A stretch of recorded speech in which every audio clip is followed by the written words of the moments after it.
குமரிக்கடல் மற்றும் தெற்கு அந்தமானை ஒட்டிய இலங்கை கடற்கரை பகுதியில் தற்போது ஒரு காற்றழுத்த தாழ்வு பகுதி அப்படிங்கிறது ஆழ்ந்த காற்றழுத்த தாழ்வு மண்டலமாக நிலை கொண்டிருக்கின்றது. அதாவது நேற்று முன்தினம் உருவாகிய அந்த காற்றழுத்த தாழ்வு பகுதி தற்போது ஆழ்ந்த காற்றழுத்த தாழ்வு மண்டலமாக இந்த பகுதியில் நிலை கொண்டிருக்கின்றது. ஏற்கனவே தெற்கு அந்தமான் மற்றும் மலக்கா ஜலசந்தியில் ஒரு காற்றழுத்த தாழ்வு பகுதி சென்யார் என்ற புயலாக உருவாகி தற்போது அது படிப்படியாக பலவீனம் அடைந்து காற்றழுத்த தாழ்வு மண்டலமாக தற்போது வந்து கொண்டிருக்கின்றது. இதோடைய வீரியம் அப்படிங்கிறது பெரிய அளவில் இல்லைனாலும் படிப்படியாக அதனோட இது வந்து தற்போது குறைய தொடங்கி இருக்கின்றது. இதன் காரணமாக இந்த பகுதியில் இருக்கக்கூடிய இந்த மலேசியா, இந்தோனேசியா போன்ற பகுதிகளுக்கு அதிக மழைப்பொழிவு அப்படிங்கிறது இருந்துச்சு. தமிழகத்திற்கு நேரடியாக எந்த ஒரு பாதிப்பும் இல்லை அப்படின்னு நம்ம ஏற்கனவே பார்க்கோம். ஆனால் அந்த வகையில் தற்போது இலங்கையை ஒட்டிய பகுதியில் உருவாகியிருக்கக்கூடிய இந்த பகுதியில் உருவாகியிருக்கிறது வந்துட்டு தற்போது புயலாக மாறும் அப்படின்னு வானிலை ஆய்வு மையம் அதிகாரப்பூர்வமாக அறிவித்திருந்த நிலையில் கிட்டத்தட்ட காலை 5:30 மணியிலிருந்து மணிக்கு 17 கிலோமீட்டர் வேகத்தில் வடக்கு வட தமிழ்நாடு நோக்கி நகர்ந்து வருகிறது. இதன் காரணமாக அடுத்த 3 மணி நேரத்தில் இந்த இலங்கையை ஒட்டிய பகுதிகளில் புயல் உருவாகக்கூடும் அப்படின்னு வானிலை ஆய்வு மையம் சொல்லப்பட்டிருக்கின்றது.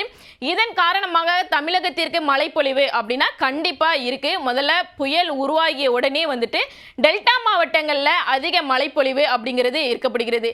டெல்டா மாவட்டம் அப்படிங்கிறது வடக்கு வடகடலோர வட தமிழ்நாடு நோக்கி நகர்வதால் இங்கே இருக்கக்கூடிய இந்த ஆழ்ந்த காற்றழுத்த தாழ்வு மண்டலம் தொடர்ந்து மேலே ஏறும். வடக்கு வட தமிழ்நாடு நோக்கி மேலே போகும்போது இந்த வட தமிழ்நாடு கடற்கரையை ஒட்டி இருக்கக்கூடிய தஞ்சாவூர், திருவாரூர், நாகப்பட்டினம், மயிலாடுதுறை, கடலூர் ஆகிய இந்த டெல்டா மாவட்டங்களில் இன்று இரவு அல்லது அதிகாலை முதலே வந்துட்டு மிக கனமழை முதல் அதி கனமழை வரை நாம் எதிர்பார்க்கலாம். தொடர்ச்சியாக இது படிப்படியாக நாளை மறுநாள் அப்படிங்கிறது தொடர்ந்து நகர்கின்றது. புயல் உருவாகிய உடனே அது நகரக்கூடிய திசை அப்படிங்கிறது தற்போது சொல்லப்பட்டிருப்பது வந்து வட தமிழ்நாடு மற்றும் தெற்கு ஆந்திர பிரதேச கடற்கரையை நோக்கி புதுச்சேரியை ஒட்டி நகருது அப்படின்னு வானிலை ஆய்வு மையம் கணித்திருக்காங்க.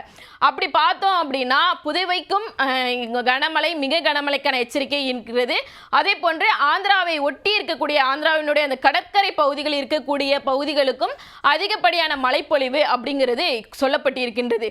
தற்போது புயல் உருவாகுது அப்படின்னு சொல்லப்பட்டாங்க. புயல் வந்துட்டு எந்த தொலைவில் இருக்கு அப்படின்னா சென்னையிலிருந்து 730 கிலோமீட்டர் தொலைவில் தற்போது அந்த புயல் மையம் கொண்டிருக்கின்றது. இன்னும் புயலாக உருவாகவில்லை. குறிப்பாக இலங்கையிலிருந்து அருகில் தென்கிழக்கே வந்துட்டு கிட்டத்தட்ட 120 கிலோமீட்டர் இங்கே இலங்கை இருக்குன்னா இதில் வந்து 120 கிலோமீட்டர் தொலைவில் தான் தற்போது நிலை கொண்டிருக்கின்றது. தொடர்ச்சியாக இன்று இரவுக்குள் புயல் முழுவதுமாக உருவாகி விடுவதாக அதிகாரப்பூர்வ அறிவிப்பு அப்படிங்கிறது வந்துடும். இதனால முதல்ல பாதிக்கப்படுறது அப்படின்னு பார்த்தா டெல்டா மாவட்டங்களில் தான் அதிக கனமழை அப்படிங்கிறது இருக்குது. தொடர்ச்சியாக 29, 30 ஆகிய தேதிகளில் இது வந்து அடுத்த 48 மணி நேரத்தில் வந்து தொடர்ந்து நகரும் அப்படின்னு சொல்லப்பட்டிருக்க நேரத்தில் அந்த 48 மணி நேரம் அப்படிங்கிறது தொடர்ந்து 29, 30 ஆகிய தேதிகளில் வடகடலோர மாவட்டங்களாக இருக்கக்கூடிய சென்னை, திருவள்ளூர், காஞ்சிபுரம், செங்கல்பட்டு ஆகிய மாவட்டங்களுக்கு அதிக கனமழைக்கான எச்சரிக்கை அப்படிங்கிறது கொடுக்கப்பட்டிருக்கின்றது. தற்போது இந்த மழையை தரக்கூடிய மேக கூட்டங்கள் அதிகமாக இந்த பகுதியில் இருக்கின்றது. இதன் காரணமாக அடுத்து வரக்கூடிய தினங்களில் நமக்கு மழைப்பொழிவு அப்படிங்கிறது 29ஆம் தேதியை பொறுத்தவரை காஞ்சிபுரம், செங்கல்பட்டு அதாவது சென்னை, காஞ்சிபுரம், திருவள்ளூர், ராணிப்பேட்டை, திருவண்ணாமலை ஆகிய இந்த மாவட்டங்களுக்கு மட்டும் மிக கனமழைக்கான ஆரஞ்சு நிற எச்சரிக்கையும், வடகடலோர மாவட்டங்களாக இருக்கக்கூடிய செங்கல்பட்டு, விழுப்புரம், கடலூர் மற்றும் டெல்டா மாவட்டங்களாக இருக்கக்கூடிய மயிலாடுதுறை, திருவாரூர், தஞ்சாவூர் ஆகிய மாவட்டங்களுக்கு தற்போது மிக அதிக கனமழைக்கான சிவப்பு நிற எச்சரிக்கை என்பது விடுக்கப்பட்டிருக்கின்றது. இந்த பகுதிகளில் அதிக கனமழை அப்படிங்கிறது அன்று மட்டும் இருக்காது. சனிக்கிழமை தொடங்கி ஞாயிற்றுக்கிழமையும் இந்தந்த மாவட்டங்களில் அதிக கனமழைக்கான வாய்ப்பு அப்படிங்கிறது அதிகமாக இருக்குது. புயல் உருவாகிடுச்சு அப்படின்னா அது உடனே கரையை கடக்காது. கரையை எடுத்துக்கொள்வதற்கு என்று சில மணி நேரங்களுக்கு மேல் எடுத்துக்கொள்ளும். இதன் காரணமாக இந்த பகுதிகளில் மழைப்பொழிவு அப்படிங்கிறது அதிகமாகவே இருக்கக்கூடும். தற்போது வரை வானிலை படிவங்கள் அப்படிங்கிறது அடுத்த 3 மணி நேரத்தில் புயல் உருவாகிவிடும் அப்படின்னு சொல்லியிருப்பதன் காரணமாக டெல்டா மாவட்டங்களில் நம்ம அதிகப்படியான மழைப்பொழிவை வரக்கூடிய ஓரிரு தினங்களில் எதிர்பார்க்கலாம். தொடர்ச்சியாக வடகடலோர மாவட்டங்களுக்கும் எதிர்பார்க்கலாம்.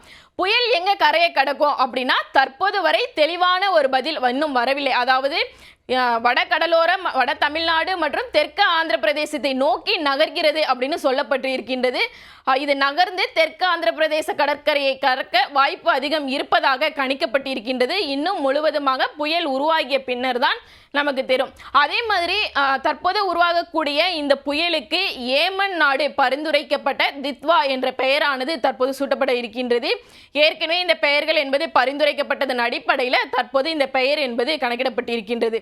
அதே போன்று 29 மட்டுமின்றி 30 ஆகிய தேதிகளிலுமே அடுத்து வரக்கூடிய மாவட்டங்களுக்கு திருவள்ளூர், அதாவது ஆந்திர கடற்கரையை ஒட்டி இருக்கக்கூடிய திருவள்ளூர் மாவட்டத்திற்கு மிக கனமழைக்கான வாய்ப்பு அப்படிங்கிறது இருக்கு. தொடர்ச்சியா தமிழகத்தை பொறுத்தவரை தென் மாவட்டங்களில் கடந்த ஓரிரு நாட்களுக்கு முன்பு அதிக மழைப்பொழிவு தந்த நிலையில் தற்போது இன்று மற்றும் நாளை, அதாவது நாளையிலிருந்து டெல்டா மாவட்டங்கள் மற்றும் வடகடலோர மாவட்டங்களுக்கு அதிக மழைப்பொழிவை நாம் எதிர்பார்க்கலாம். நவம்பர் மாதத்தை பொறுத்தவரை இயல்பை விட 4% வடகிழக்கு பருவமழை பதிவாகி இருப்பதாக சென்னை வானிலை ஆய்வு மையம் தெரிவித்திருக்காங்க. தொடர்ச்சியா இயல்பை விட குறைவா பதிவாகும் அப்படின்னு சொல்லப்பட்டிருந்தாலுமே தற்போது வரை இயல்பை விட அதிகமாக பதிவாகி இருக்கின்றது. இனி வரக்கூடிய நாட்களில் இந்த வடகடலோர மாவட்டங்களில் மழைப்பொழிவு எப்படி இருக்கும் அப்படிங்கிறது தான் பெரிய கேள்வியாக இருக்கின்றது. அதிகனமழையை பொறுத்தவரையில் அதிகமாக மழைநீர் தேங்கக்கூடியது, பெரிய அளவில் காற்றினுடைய வேகம் அப்படின்றது இருக்கும். அதாவது மரங்கள் எல்லாம் கீழே விழுவதற்கான வாய்ப்புகள் அப்படிங்கிறது இருக்கு. 29ஆம் தேதி இந்த அதிகனமழைக்கான வாய்ப்பு செங்கல்பட்டு, விழுப்புரம், கடலூர், மயிலாடுதுறை, திருவாரூர், நாகப்பட்டினம் மற்றும் தஞ்சாவூர் ஆகிய மாவட்டங்களுக்கு மிக கனமழைக்கான எச்சரிக்கை என்பது விடுக்கப்பட்டிருக்கின்றது.